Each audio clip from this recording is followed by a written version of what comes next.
3교시 수업을 진행하도록 하겠습니다. 네, 지금 방금 전에 제 아이를 유치원에 데려다 주고 왔고요. 예, 이제 또 그 전에 이제 데려다 주기 전에 이제 찍고 그 다음에 데려다 준 이후에 또 찍고 있습니다. 뭐 아이가 좀 저는 이제 너무 맨 처음에 이제 데려다 주는 건 너무 힘들었습니다. 힘들었는데 자꾸 이제 버릇이 되고 그 다음에 그게 좀 아이하고 대화할 수 있는 거의 유일한 시간인 것 같더라고요. 그래서 뭐 지금 7살짜리인데 하여간 뭐 최근에 뭐 정준하가 얘기하기를 좀 아이가 좀 안 컸으면 좋겠다. 너무 귀여우니까 그런 말을 했는데 저도 좀 동감하는 면이 있습니다. 예, 뭐 언제까지 하여간 제 도움을 필요로 할지 잘 모르겠는데 하여간 요즘은 이제 좀 데려다 주는 게 좀 많이 이렇게 수월해졌네요. 더 그 시간이 귀한 것 같습니다. 자, 120페이지 이제 보시면은 제2절 모음을 보도록 하겠습니다.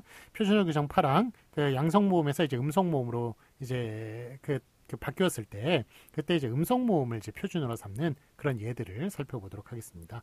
제 8항 보시면 양성 모음이 음성 모음으로 바뀌어 굳어진 다음 단어는 음성 모음 형태를 표준어로 삼는다. 자, 예를 보시면 깡총깡총이 여러분 이제 상식적으로 그 모음 조화에 맞겠어요? 깡충깡충이 맞겠어요?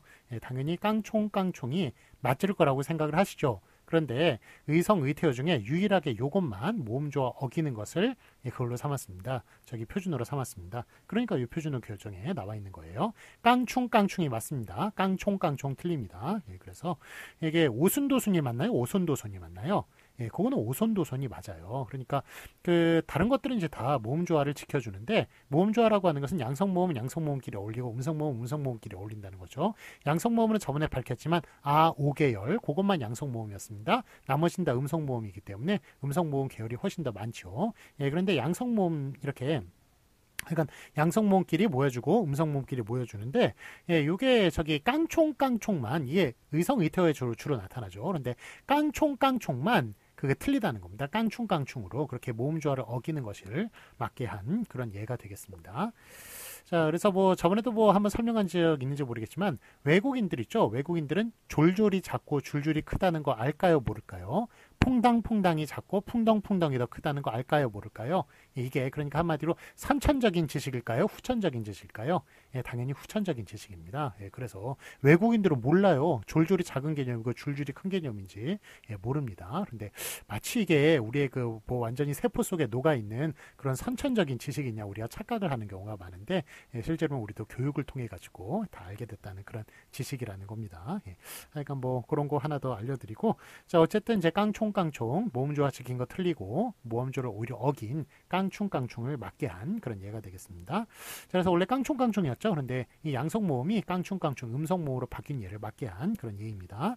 자, 이제 둥이 있죠. 둥이가 사실은 그 동자 있죠. 아동할 때 그 동자에서 나온 거예요. 그래서 원래 동이가 돼야 될 텐데 그게 둥이로 다 바뀌어가지고 그 음성 모음을 맞게 하였습니다. 그래서 뭐 귀염둥이, 귀둥이, 막둥이, 뭐 선둥이, 쌍둥이, 검둥이, 바람둥이, 흰둥이 이런 식으로 둥이를 맞게 했습니다. 동이 틀립니다.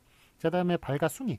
숭이나 둥이나 다 마찬가지네요. 원래 송이였는데 둥이로 그렇게 숭이로 이렇게 바꾼 것을 볼 수가 있습니다.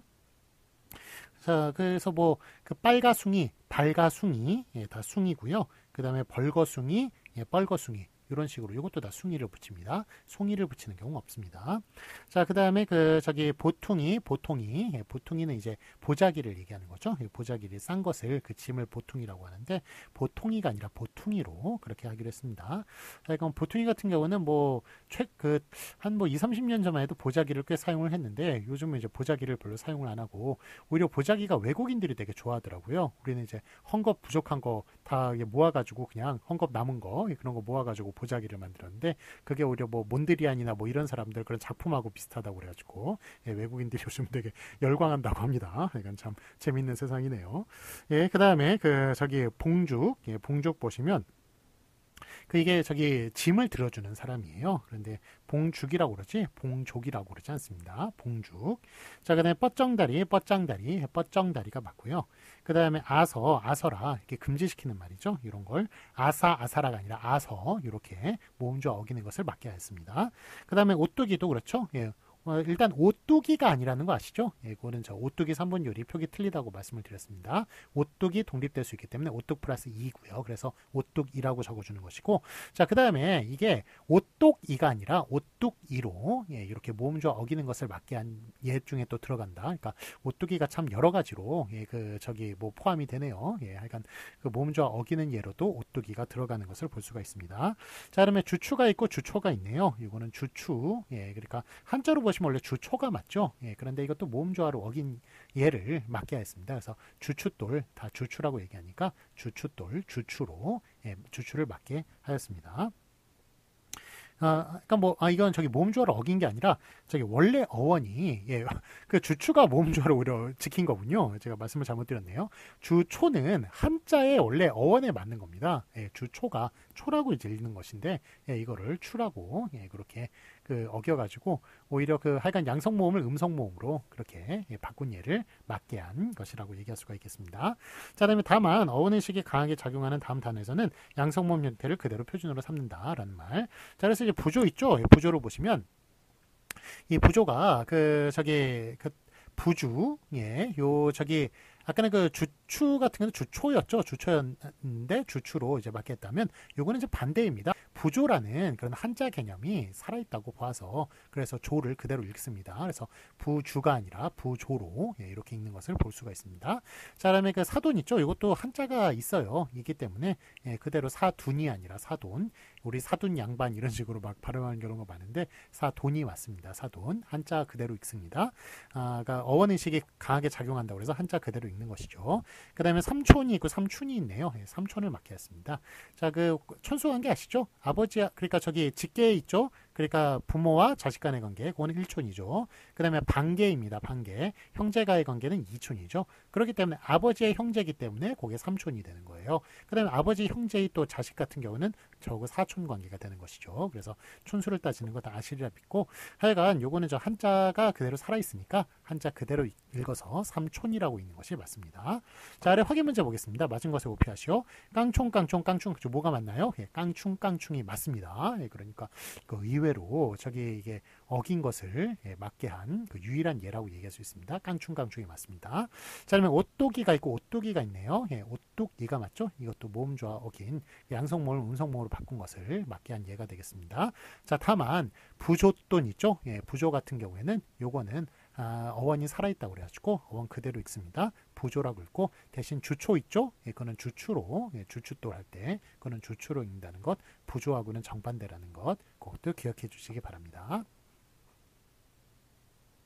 자, 이번에는 이 역행동화 표준어를 보도록 할까요? 121페이지 보시겠습니다. 제9항 이 역행동화 현상에 의해서 의한 발음은 원칙적으로 표준 발음으로 인정하지 아니하되 다음 단어들은 그러한 동화가 적용된 형태를 표준으로 삼는다. 자, 그래서 이 역행동화라는 게 그 뒤에 있는 이가 앞에 있는 거 영향을 미치는 거죠. 그래서 호랑이를 호랭이라고 발음하고 호의 호랑이를 호랭이로 발음하니까 뒤에 이 있죠? 이가 앞에 있는 랑의 아에 영향을 미쳐가지고 에로 읽히게 하는 거예요. 그래서 호랭이로 발음하고 지팡이를 지팽이로 발음하고 다 이런 것도 비슷한 현상인데 이거를 제 독일에서 umlaut라고 그러죠. umlaut 현상이라고 그러는데 독일에서 umlaut 현상을 이거 정상적인 현상으로 봅니다. 그런데 한국에서는 이 역행동화 정상적인 저기 현상으로 여기지 않아요. 예, 그렇기 때문에 그래서 이 역행동화는 다 틀린 발음이 되겠습니다. 호랭이, 지팽이 이렇게 발음하는 거 다 틀린 발음입니다. 그렇지만 여기 몇 가지 예외를 좀 적어놨어요. 냄비라든지 동댕이치라든지 내기라든지 쟁이라든지 이런 것들 이역 행동화를 인정한 몇 가지 예외들 그것들에 대해서 다루는 것이 바로 제9항이 되겠습니다. 자, 아래 내용 읽어보겠습니다. 이역 행동화 현상으로 인한 발음은 원칙적으로 표준 발음으로 인정하지 아니하되 다음 단어들은 그러한 동화가 적용된 형태를 표준으로 삼는다. 자, 예를 보시면 내기 있죠? 내기라고 있는 게 맞고 낙이라고 있는 게 틀립니다. 내기로 쓰는 것 맞고 낙이라고 쓰는 것 틀립니다. 그래서 서울내기, 시골내기, 신출내기, 푼내기 다 맞습니다. 그런데 그 푼낙이라고 읽으면 풋나기로 쓰면은 틀리다는 거죠. 서울 낙이라고 쓰면 틀립니다. 서울 내기가 맞습니다. 이역행동화 인정한 예입니다. 자, 그 다음에 냄비, 남비, 냄비가 맞습니다. 그 다음에 동댕이 치다, 동당이 치다, 동댕이 치다가 맞습니다. 동당이 치다라고 발음하는 사람 거의 없죠. 근데 89년에는 헷갈렸나 봐요. 그래서 동댕이 치다 맞게 하였습니다. 자, 레서 보시겠습니다. 낙이는 서울에서 났다는 뜻의 서울 낙이는 그대로 쓰임직하나 신출 낙이 풋낙이는 어색함으로 일률로 내기로 한 것이에요. 그래서 저기 신출 내기, 풋내기 요거에는 나기를 이제 쓰는 것이 좀 어색하니까 그래서 다 내기로 통일을 했다는 것을 얘기하고 있습니다. 자, 남비는 종래 일본어 나베에서 온 말이라고 하네요. 그런데 그래서 이제 원형을 의식해서 처리했던 것이나 이제 와서는 표준어 규정 5항에서 강남콩을 강낭콩으로 그렇게 그냥 발음이 바뀐 것을 표준어로 삼았듯이 이것도 저기 나베에서 와서 남비라고 보통 그게 어원에 더 가깝다고 얘기하겠지만 냄비라고 다 사람들이 이야기를 하니까 냄비를 그냥 맞게끔 한 것이 되겠습니다. 자, 부침 1번 보도록 하겠습니다. 다음 단어는 이역행동화가 일어나지 아니한 형태를 표준어로 삼아요. 그래서 아지랑이, 아지랭이. 이거는 원래 아지랑이가 맞죠? 이역행동화 인정하지 않은 예입니다. 오히려 부침 1번에 나와가지고 사람 헷갈리게 만들어요. 이거 되게 시험 문제 많이 나옵니다. 아지랑이가 맞는지 아지랭이가 맞는지. 근데 아지랭이는 그렇게 이역행동화 인정하는 예가 아닙니다. 그 예외가 아니에요. 그래서 아지랑이라고 호랑이라고 지팡이라고 그거하고 똑같은 현상이에요. 그러니까 아지랑이라고 원래 그렇게 이역행동화 인정하지 않는 것을 맞게 하는 원래의 규칙대로 읽고 써주시면 되는 겁니다. 아지랑이가 맞습니다. 자, 는 부침 2번 보시겠습니다. 기술자에는 장이, 그 외에는 이제 쟁이로 그렇게 이제 표준으로 삼죠. 그래서 쟁이 같은 경우도 이역행동화가 일어난 예이죠. 그런데 하여간 기술자가 아닌 것은 쟁이를 써주기로 했으니까 그것도 이제 그 예외로 인정한 이역행동화 인정한 예라고 얘기할 수 있겠습니다. 자, 미장이, 미쟁이가 있는데 뭐가 맞나요? 이거는 미장이 기술자죠. 여기 그 시멘트 이렇게 평평하게 바르는 거 벽에 여기 바르는 그 기술자들 그분들 미장이가 맞습니다. 자, 그 다음에 유기장이, 유기쟁이가 있네요. 자, 유기장이는 뭘 만드는 사람들일까요? 유기장이가 맞고요. 일단은 유기는 여러분들 저기 도자기에 유약을 바르니까 마치 도자기 만드는 사람으로 착각하는 경우가 많습니다. 저도 착각을 했었고요. 그런데 그 도자기 만드는 사람들이 아니고 어떤 사람들이냐면 그 사람들이에요. 저기 그 놋그릇을 만드는 사람을 놋그릇이 바로 유기입니다. 그래서 놋그릇 만드는 사람들이 유기장이에요. 자, 유기장이가 어디에 많이 살까요? 여러분들 혹시 안성맞춤이란 말 들어보셨어요? 그게 그 방자 유기로서 이게 그 시장 가서 이렇게 파는 장내기가 있고 그 다음에 주문 제작을 한 맞춤 제작이 있습니다. 그래가지고 이제 맞춤 제작을 하는 것은 주로 이제 궁궐이라든지 아니면 서울의 뭐 사대부라든지 옛날에 그런 사람들이 맞춤으로 주문 제작을 하는 거죠. 그게 안성이 워낙 유기가 유명했기 때문에 거기에서 나온 것이 바로 안성 맞춤이 되겠습니다. 그래서 안성 맞춤이라는 것은 유기에서 나온 말이에요. 그래서 제가 안성 사람을 알고 있는데 안성에서는 아직도 혼수품으로 그렇게 유기를 가져간다고 하네요. 그래서 하여간 그 안성 맞춤이라는 것은 유기에서 나온 말이다. 그 유기, 즉 놋그릇을 만드는 사람, 방자유기라는 말 들어보신 적 있으시죠? 방자유기는 속에 살균 효과가 일어난대요. 그 음식을 담으면 그렇기 때문에 그 방자유기를 약간 거기서 안성에서 많이 만드는데 거기에 주문 제작한 것이 바로 안성 맞춤이다. 안성 맞춤이란 말은 그 유기에서 나온 말이다. 그럼 안성 탕면은 뭡니까? 안성 탕면. 안성 탕면은 거기에 무슨 탕이 유명한 게 아니고요. 안성에 농심 공장이 있습니다. 농심 공장이 있어가지고 그래서 그냥 거기에 그 이름을 붙여가지고 안성 탕면이라고 그렇게 이름을 지었다고 하네요. 그래서 안성 탕면은 무슨 거기에 탕이 유명했던 게 아니고요. 그래서 예전에 이제 거기 안성 가면 놋그릇 두드리는 소리가 아주 유명했는데 요즘은 이제 스프 냄새, 라면 스프 냄새가 많이 난다고 하네요. 자, 어쨌든 그렇게 그 안성 맞춤은 안성 탕면하고 관련 없습니다. 유기하고 관련 있는 얘기입니다. 자, 그다음에 그래서 유기장이가 맞고요. 놋그릇 만드는 사람들 기술자니까. 멋쟁이, 멋장이 이거는 기술이 아니죠. 그래서 멋쟁이라고 쓰는 것이 맞고요. 소금쟁이 이거는 벌레니까 쟁이라고 쓰는 게 맞고, 담쟁이 동물 식물이니까 담쟁이 동물. 그다음에 골목쟁이라는 것은 뭐 골목대장을 가리키는 말이 아니고요. 여기 골목이 있으면 골목이 끝인 줄 알았더니 더 깊은 골목이 있죠. 그게 골목쟁이에요. 그래서 더 깊은 골목, 그거를 골목쟁이라고 부르는 겁니다. 하여간 그래서 그것도 이제 뭐 그 기술이 아니니까 골목쟁이라고 부르는 게 맞고요. 쓰는 게 맞고, 발목쟁이, 여러분 7보, 8보 바지 입은 사람들 있죠. 발목이 보이죠. 그런 사람들을 발목쟁이라고 이렇게 부르는 거예요. 그래가지고 옛날에는 그 7보, 8보 입은 사람들이 그게 옷이 그 천이 부족해가지고 정말 7부 바지, 8부 바지를 입었습니다. 예, 멋으로 입은 게 아니에요. 그런데 요즘 이제 멋으로 그렇게 발목이 보이게끔 그렇게 입죠.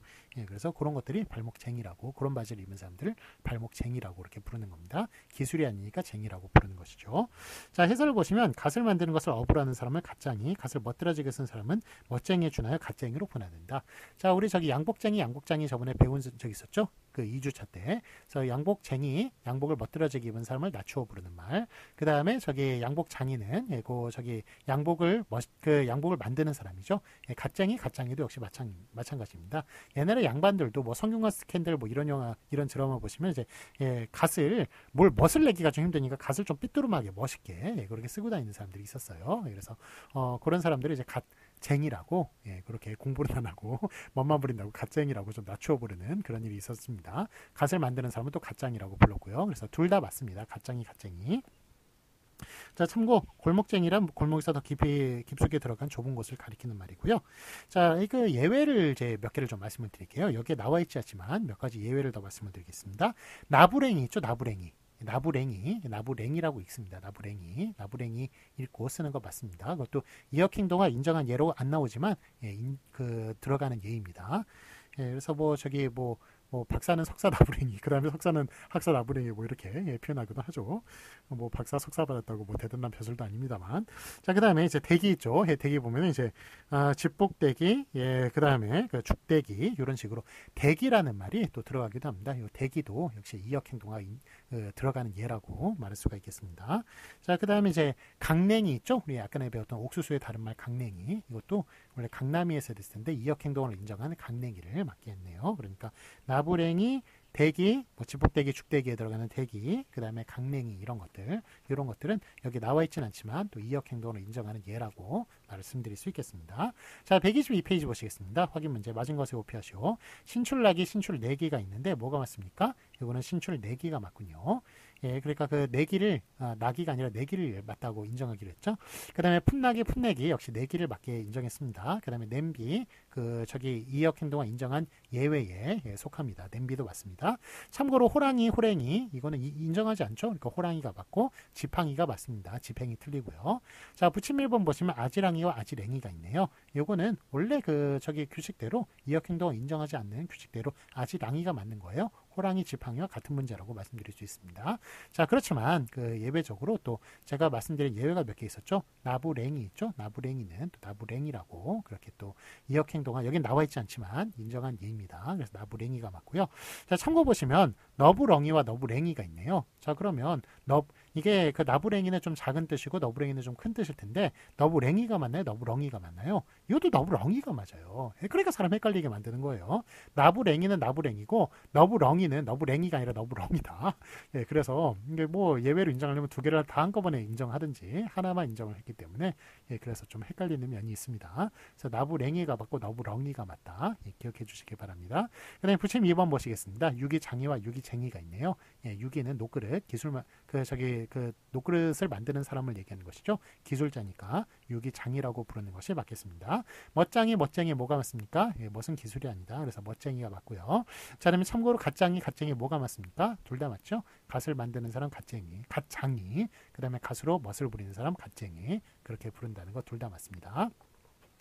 자, 오늘은 여기까지 하도록 하겠습니다. 자, 수고 많으셨고요. 주말 잘 보내시고, 예, 과제 열심히 해주시고, 예, 무엇보다도 건강하게 코로나로부터 몸을 잘 지키시기 바랍니다. 자, 그러면, 예, 다음 주에 뵙겠습니다. 감사합니다.